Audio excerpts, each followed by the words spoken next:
Trump told reporters last night, "It's signed. Signed in Versailles. Just signed it." That sentence is doing a lot of theatrical work for a document that was actually signed digitally 4 days earlier, in private, by people who weren't him. The Federal Reserve held rates steady today and then quietly told markets the next move is probably up, not down. The exact opposite of why Trump put Kevin Warsh in that job, and the U.S. military killed its 208th person today in a boat strike campaign that a senior Pentagon officer has reportedly admitted, in a classified briefing, may have killed human trafficking victims instead of drug smugglers. 3 stories where the staged version and the documented version are not the same thing. Start with Versailles, because the choreography here is worth examining in detail. President Trump toured the Palace of Versailles with French President Macron, and during dinner signed a hard copy of the U.S.-Iran Memorandum of Understanding. The White House released video of the moment with the caption, "President Donald J. Trump has signed the Iran Memorandum of Understanding at Versailles in France." A photo of the signed document was sent to Iran and mediating countries. It was, by any visual measure, a historic moment. A president signing a war-ending agreement at one of the most photographed palaces on Earth. Here's what NBC News confirmed actually happened first.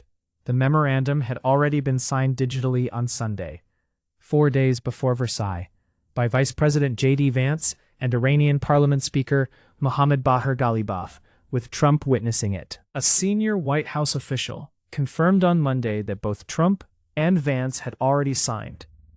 The administration simply didn't release the document publicly at that time. The Versailles signing wasn't the moment the war ended.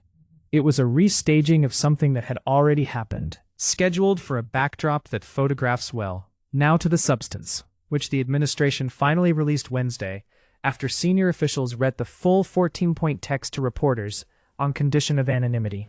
Itself a strange way to disclose the terms of a war-ending agreement. The deal requires Iran to dilute its stockpile of highly enriched uranium, not surrender it, not destroy it, dilute it. It waives U.S. sanctions immediately, allowing Iran to sell oil freely.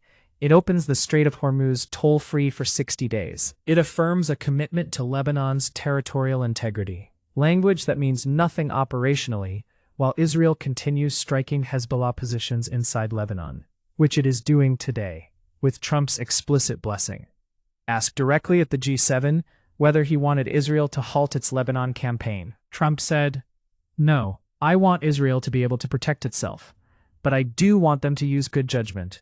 That is not a ceasefire commitment. That is permission to continue," with a suggestion box attached. The reconstruction commitment in the deal is reportedly worth at least $300 billion, money that flows toward rebuilding the infrastructure that was bombed in February, including, presumably, the nuclear facilities at the center of the entire conflict. France's Macron called the deal excellent and specifically praised the toll-free Hormuz passage as something that benefits all of you, day in and day out, meaning France's own energy costs. CNN's own analysis stated it plainly. The U.S.-Iran agreement is good news for China. Beijing gets a friendly regime left intact in Tehran and an open strait that eases its own energy pressure, having spent the entire war buying discounted Iranian oil. Several Democratic senators put it even more bluntly. This is a good deal for Iran, not for the United States. And then there's the detail that should stop you. Trump told reporters at the G7 that Russian President Vladimir Putin had been neutral throughout the war, that Russia had not thwarted his efforts to curb Tehran's nuclear ambitions. This is the same Russia that signed a $25 billion nuclear cooperation deal with Iran in 2025 to build 4 reactors, and that, as confirmed this week, sold Iran 20 Mi-8 and Mi-17 helicopters, with the first 4 already delivered. Trump is calling that neutral, signed the deal in Farsi specifically for the purposes of transparency, according to its foreign ministry, a phrase that implies the U.S. English language version alone wasn't sufficiently trustworthy to Tehran without their own translated signed copy. 4 months and $1 trillion IPO and 1 cage fight and 1 Versailles dinner later is a deal where the uranium gets diluted rather than removed, where Lebanon gets a phrase instead of a ceasefire, where China gets cheaper oil, where Russia gets called neutral despite arming Iran throughout, and where $300 billion in reconstruction money flows to the government that built the program that started the war. The deal may genuinely reduce the immediate risk of renewed fighting. It does not resemble victory in any sense the administration spent 4 months promising. Now the Fed, because what happened at 2 p.m. 30 this afternoon should worry anyone who thought this war's economic costs were behind us. Kevin Warsh held his first press conference as Federal Reserve Chair today. The committee held rates at 3.5 to 3.75% as universally expected. What wasn't fully priced in was the dot plot.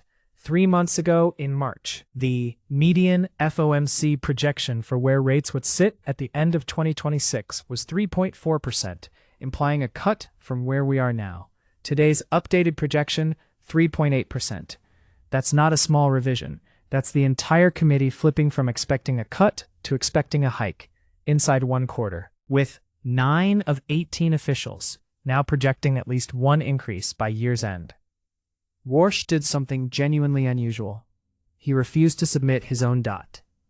"I did not submit a dot for me," he told reporters. "It's not helpful in the conduct of policy." He announced 5 task forces to review the Fed's communication practices. Press conferences, the dot plot itself, meeting frequency, transcripts, all up for reconsideration by year's end.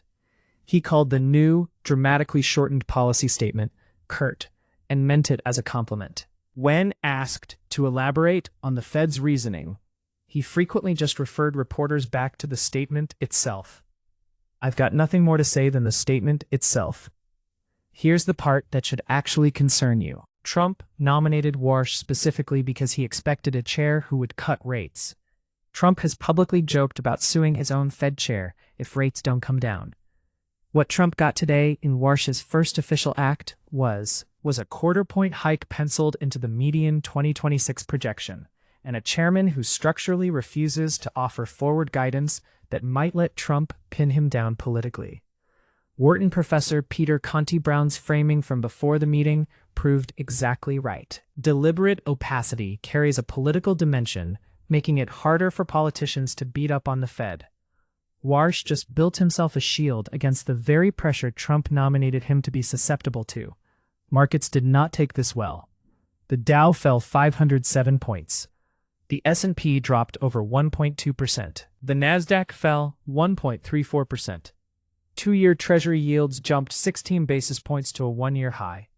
The dollar had its best day in nearly a year, exactly the kind of higher-for-longer signal that tightens financial conditions across the entire economy, from mortgages to small business loans. Gold fell over 2%. Warsh's underlying argument is that supply shock inflation, the kind caused by an oil price spike from a war, rather than excess demand, should generally be looked through, not fought with rate hikes that wouldn't address the actual cause. That's a defensible economic position. But the dot plot moving from a cut to a hike, even as the Iran deal supposedly de-escalates the exact supply shock he says should be looked through, tells you the committee isn't fully buying its own logic. If the war is ending and oil prices are falling, why does the median 2026 projection point toward tightening rather than easing? Either the committee doesn't trust the deal to hold, or the 4 months of embedded inflation pressure have outlasted the conflict that caused it. And now the story that deserves the most attention today and is getting the least. Yesterday, the U.S. military struck another boat in the eastern Pacific Ocean, killing 1 person and leaving 2 survivors. U.S. Southern Command posted a 5-second video on X showing the vessel burst into flames. This brings the total killed in what the administration calls counter-narcotic strikes to at least 208 people since the campaign began in early September, across more than 60 strikes on vessels in the Caribbean and Eastern Pacific. In every case, Southern Command has claimed the vessel was on a known narco-trafficking route. In no case that I can find has the Pentagon released public evidence, drugs recovered, lab tests, intercepted communications, that any specific vessel was actually carrying narcotics. NPR's reporting today confirmed this directly. The military offered no evidence to substantiate claims that the vessel was transporting illicit drugs. That is not one outlet's editorial framing. CBS News, ABC News, and Stars and Stripes all reported the identical absence of evidence using nearly identical language. Because there is nothing else to report, the Pentagon hasn't provided anything. Here is the detail that should be the lead story today, and isn't.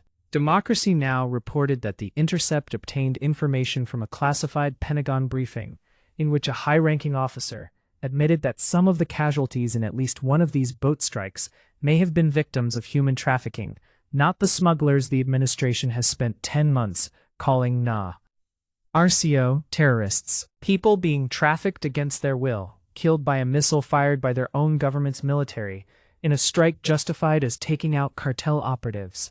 And this isn't the first time the legal framework around these strikes has collapsed under scrutiny. In the campaign's first strike in early September, 9 people were killed outright. 2 survived the initial attack and were found clinging to wreckage. The White House confirmed, not denied, that a second strike was then ordered specifically to kill those 2 survivors, describing it as necessary self-defense to ensure the vessel was destroyed in accordance with the laws of armed conflict.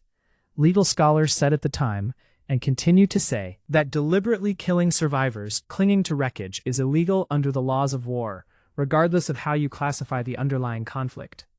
The Washington Post reported Defense Secretary Hegseth issued that order verbally.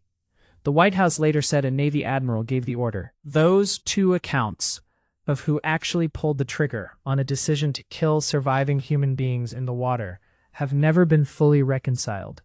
The Pentagon's own internal watchdog opened an investigation in May, not prompted by a congressional request, but self-initiated, after months of pressure from both Democratic and Republican lawmakers questioning the strike's basic legal authority. But the investigation's scope is explicitly limited. It will assess whether the military followed its own targeting procedures. It will not assess whether those procedures, or the strikes themselves, are actually legal.